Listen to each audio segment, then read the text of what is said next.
Assalamualaikum guys. Dari awal menanam sampai masuk fase generatif atau mulai berbunga, itu butuh waktu berapa lama? Nih guys, hari ini sudah mulai berbunga, sebenarnya mulai kemarin ya. Tanggal 7 sudah keluar bakal bunganya seperti ini. Nah, untuk mencapai ini butuh berapa lama sejak awal tanam biji? Jadi awal tanam biji ini awal Agustus 2023. Kemudian saya bawa dari persemaian ya. Pada saat seusia ini atau seumuran ini saya bawa dari persemaian sambil mempersiapkan media tanam waktu itu tanggal 13 Agustus ya. Saya bawa sebesar ini waktu itu.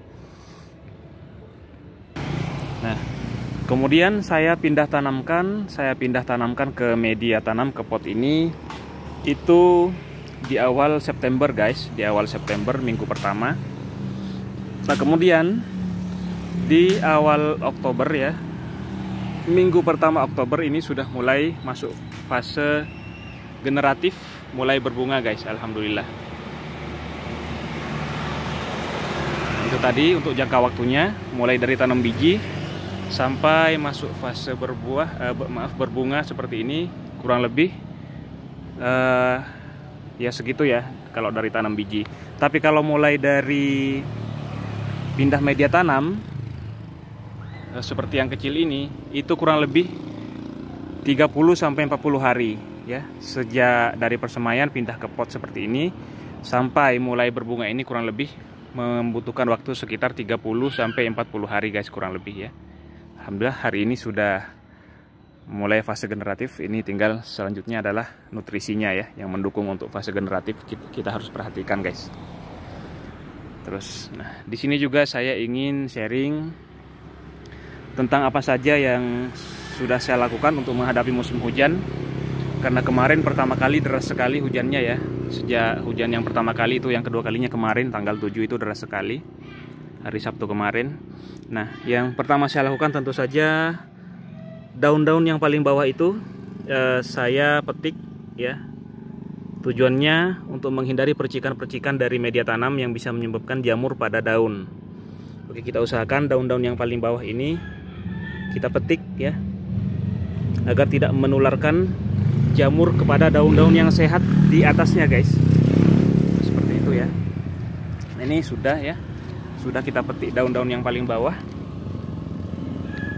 Gitu. Gak apa-apa, ini kita petik aja ya. Untuk menghindari tertular jamur dari media tanam, untuk mencegah ya.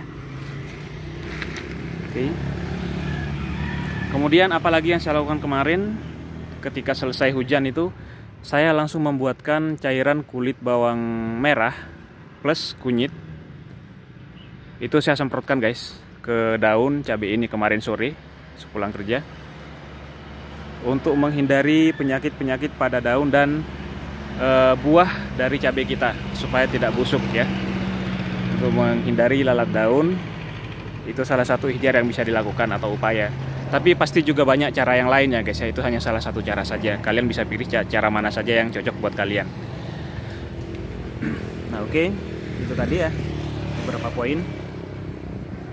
Terus lagi yang saya lakukan untuk menghadapi musim hujan ya, ini saya punya polybag. Nah, polybag itu bisa kita kasih dudukan seperti ini ya, pecahan genteng, pecahan bata. Intinya supaya dasar polybag ini tidak duduk langsung di atas tanah, supaya air yang masuk ke polybag ini bisa cepat keluar ya, supaya tidak menggenang di dalam sini dan menyebabkan penyakit pada media tanam kita, sehingga nantinya membuat cabai kita malah mati ketika dipindah ke sini ya. Untuk pot-pot yang sudah ada cabainya nanti akan kita tinggikan juga, kita tambahkan tanah juga ya. Pastikan pembuangan airnya lancar ya guys ya, agar cabai kita tetap sehat. Intinya seperti itu guys. Salah satu caranya dengan menyangga di bagian bawah seperti ini, dan maksimalkan lubang pembuangannya, berbanyak ya. Di sini, ini di sini ya. Oke, itu beberapa tips.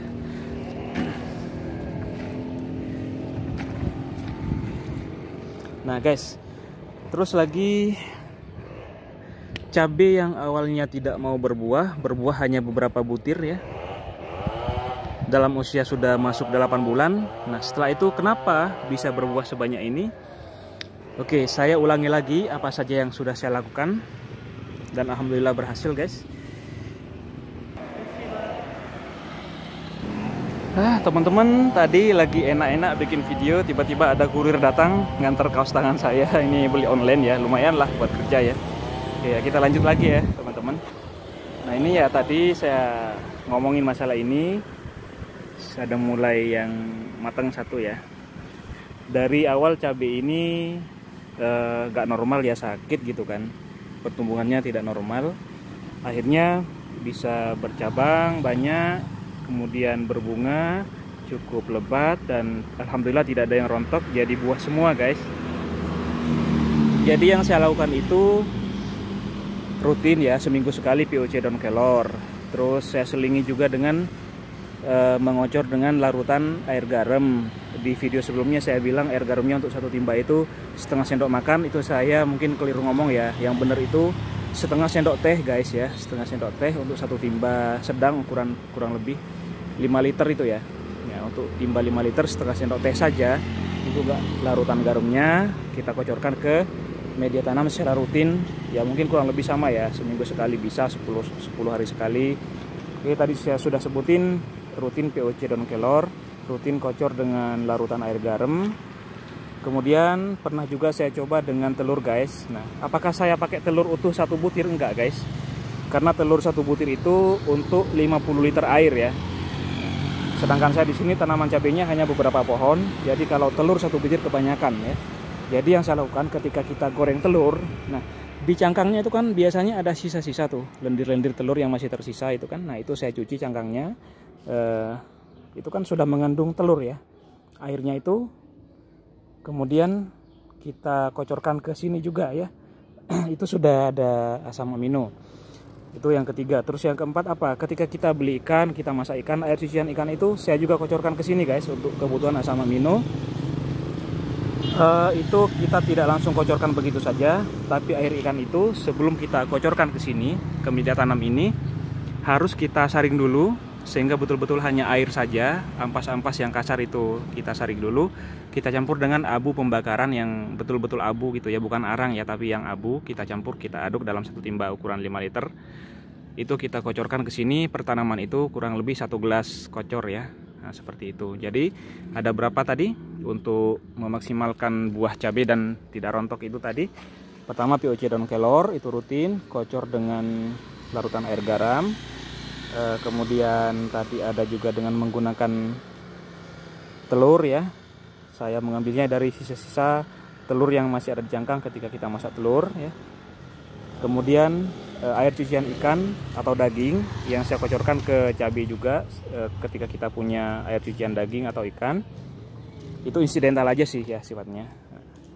Dan kita campur dengan abu, baru kita kocor ke sini ya. Jangan langsung dikocor begitu saja, guys ya, malah bisa bahaya nanti ya. Jadi air cucian ikan atau daging itu harus kita saring dulu sampai betul-betul hanya tersisa airnya. Ampasnya kita buang saja. Kita campur dengan abu pembakaran, abu yang ya betul-betul berbentuk abu, itu bukan yang arang. Kita kocorkan ke sini dan ini hasilnya, guys. Untuk cara mengocor itu sudah ada di video-video saya yang lain, boleh dilihat ya, guys ya. Di antaranya pengocoran POC daun kelor, pengocoran larutan air garam, itu sudah ada di video saya yang lain. Monggo dilihat video saya yang lain. Nah, ini hasilnya memang cukup lebat ya buahnya, alhamdulillah tidak ada yang rontok. Mulai dari bunga sampai jadi buah seperti ini, bahkan sudah mulai ada yang matang. Yang dari awalnya cabai ini sakit, alhamdulillah sembuh dan sangat baik sekali dalam berbuah cabai ini, guys.